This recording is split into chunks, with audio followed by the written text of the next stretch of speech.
Olá, boa noite. Veja no Brasil TV desta segunda-feira, dia 29 de agosto. Uma equipe de técnicos do Tribunal Superior Eleitoral começa a lacrar o sistema das urnas eletrônicas para as eleições de outubro. O mistério do óleo encontrado nas praias de Pernambuco. Amostras do produto foram recolhidas em pelo menos 11 cidades do litoral. Criminosos cortam cabos de TV e internet na zona norte do Rio e passam a oferecer o serviço de forma ilegal para os moradores. E ainda, hoje é o dia de combate ao fumo, um vício que adoece e mata, mas muita gente não abandona o cigarro. É agora no Brasil TV.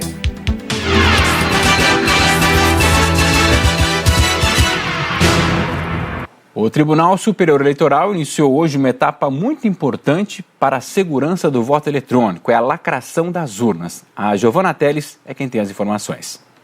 Esse trabalho vai durar a semana inteira. Técnicos da Secretaria de Tecnologia da Informação do TSE estão testando os softwares, os programas que vão ser usados nas urnas eletrônicas. É para verificar a integridade e o funcionamento perfeito dos programas. Mais uma etapa para garantir a segurança do sistema de votação. Enquanto os técnicos trabalham, equipes de instituições fiscalizadoras, como representantes de partidos políticos, podem acompanhar tudo de perto. Essa é uma das últimas etapas preparatórias para a votação no dia 2 de outubro. Na próxima sexta-feira, o programa vai ser lacrado e assinado pelo presidente do TSE, o ministro Alexandre de Moraes, e pelas instituições que acompanham o teste. Na sequência, os programas vão ser encaminhados aos tribunais regionais eleitorais que vão alimentar as urnas com esse sistema necessário para a totalização dos votos. O programa verificado vai ficar na sala cofre aqui do TSE em Brasília. E com isso é possível fazer eventuais checagens no sistema das urnas.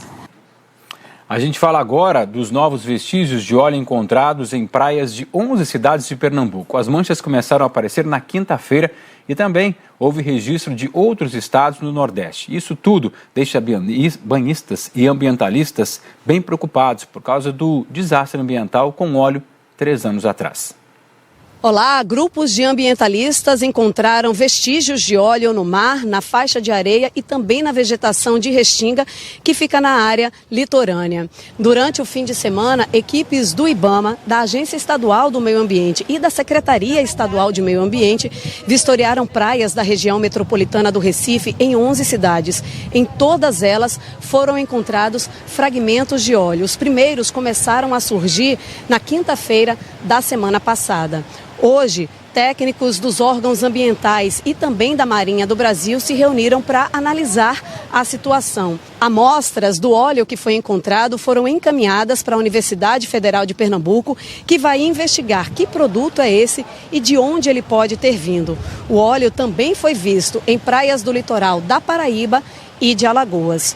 Especialistas analisam se o óleo que vem surgindo agora tem relação com o que foi encontrado na tragédia de 2019. Há 3 anos, 130 cidades de 9 estados das regiões Nordeste e Sudeste registraram o aparecimento de manchas de óleo.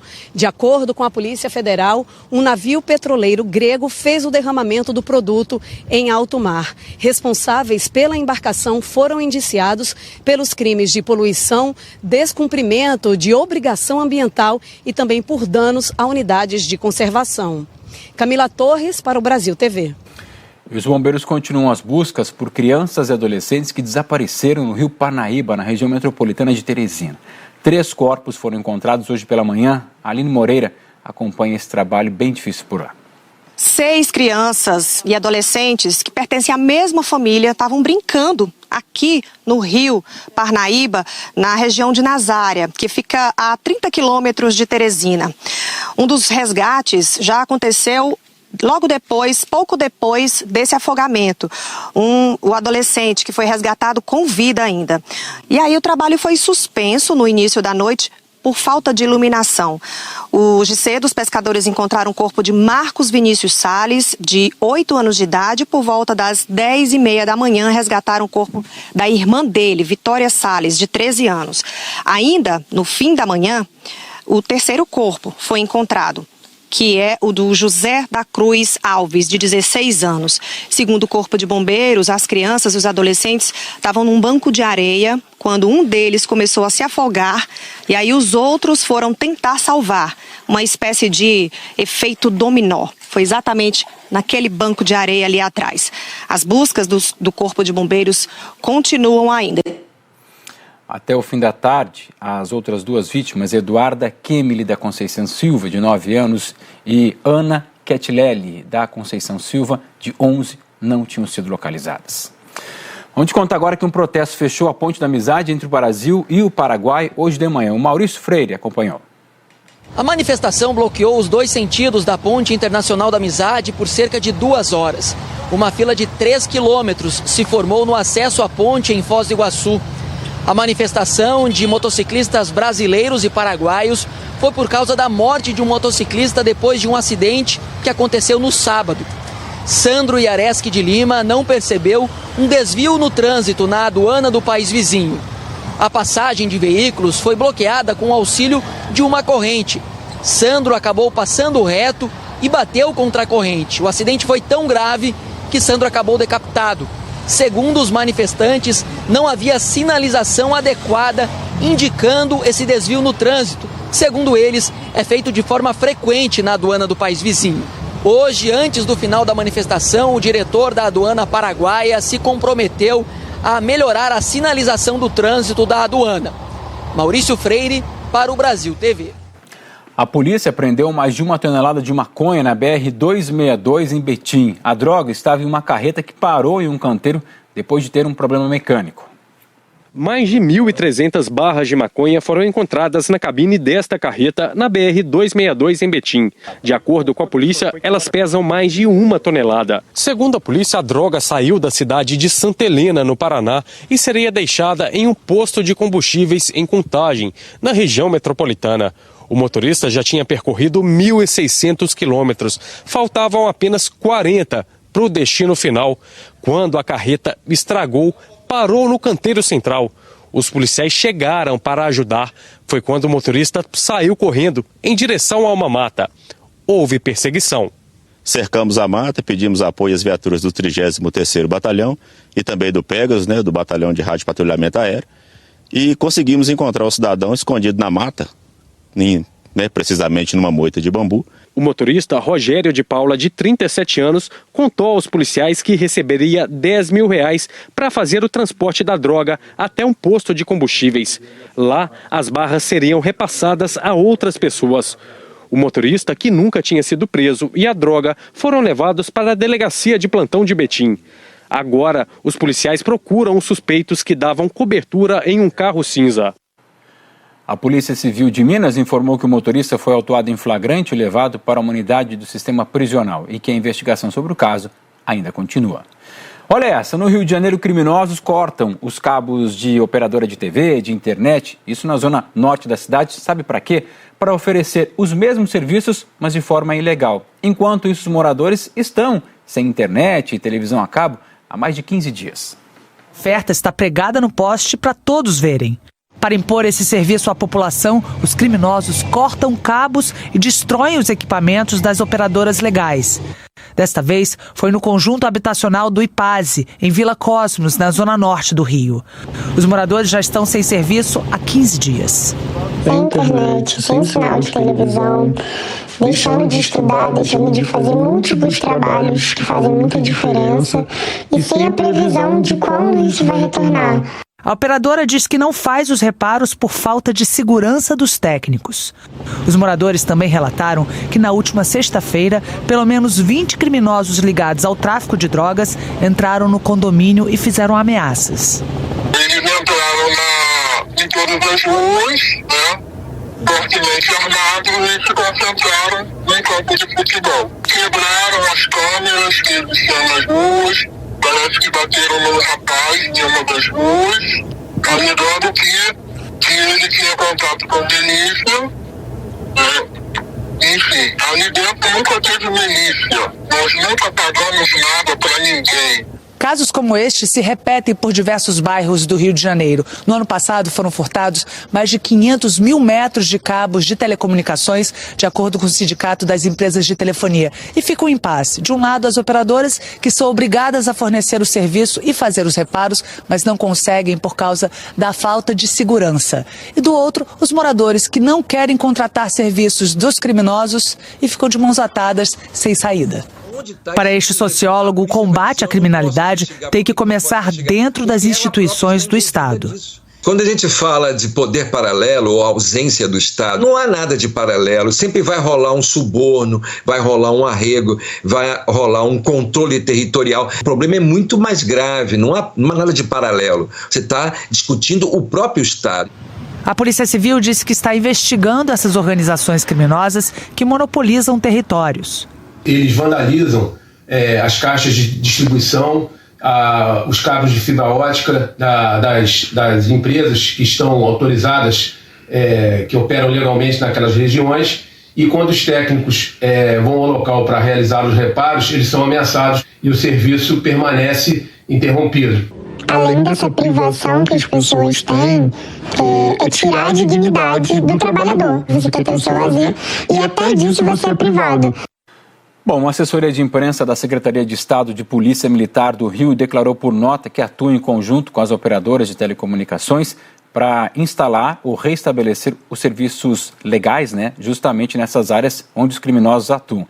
E que, com base em informações, denúncias, investigações também da inteligência, combate essas práticas criminosas, seja elas do tráfico ou das milícias.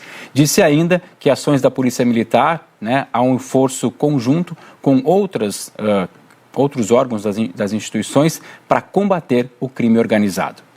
A Polícia Civil do Distrito Federal investiga a morte de um homem durante uma cerimônia religiosa. Micael Amorim tinha 26 anos, era artista e dançarino. Em 24 de julho, ele participou de uma cerimônia de ayahuasca, também conhecido como Santo Daime. Durante o ritual, que ocorreu em uma chácara de São Sebastião, Micael teria ingerido chá de ayahuasca e entrado em surto psicótico. Para contê-lo, os outros participantes que estavam no local teriam aplicado doses de rapé no jovem. Um mês depois da morte do Micael, a ex-companheira dele, Jainá Cristine, ainda busca por respostas. Segundo Jainá, o dançarino já havia feito uso do chá em maio deste ano, em outro espaço religioso, e teve alterações leves. Ela questiona os procedimentos que os integrantes da comunidade adotaram para tentar reanimá-lo. Eu gostaria primeiramente de pontuar que eu não acredito que o Micael tenha morrido por causa do chá. Em momento nenhum, eles relataram também que o Micael fez uso de outras substâncias, como rapé, por exemplo, que aplicaram nele quando ele já tinha entrado em surto psicótico, ou seja, o momento que ele não estava consciente e ele também não estava em condições, ele não tinha condições de consentir. O chá de ayahuasca é feito à base de duas plantas amazônicas, o cipó jagube e o arbusto chacrona. A bebida é utilizada há milênios por povos indígenas da América do Sul, mas recentemente começou a ser utilizada também em rituais religiosos, o que é permitido pelo Conselho Nacional de Política sobre Drogas, o CONAD, desde que algumas regras sejam seguidas. O CONAD recomenda que os que fazem uso religioso do chá sejam organizações jurídicas e que tenham rigoroso controle para evitar que ele seja ministrado a pessoas com histórico de transtornos mentais ou que estejam sob efeitos de bebidas alcoólicas ou outras substâncias psicoativas. A Casa Reino do Arco-Íris, que conduziu o ritual em que Micael morreu, informou que ele preencheu uma ficha de anamnese antes da cerimônia e não destacou nenhum problema de saúde que pudesse contraindicar o consumo da bebida. O Reino do Arco-Íris também disse que todos os protocolos de socorro foram realizados e que se dispôs a prestar todo o apoio necessário à família. O laudo do IML com a causa da morte do dançarino ainda não foi concluído. O caso é investigado pela Delegacia de São Sebastião. Você vai ver a seguir a queda de temperatura em São Paulo e no sul do país. Em Santa Catarina, 30 cidades ficaram com os termômetros abaixo de zero.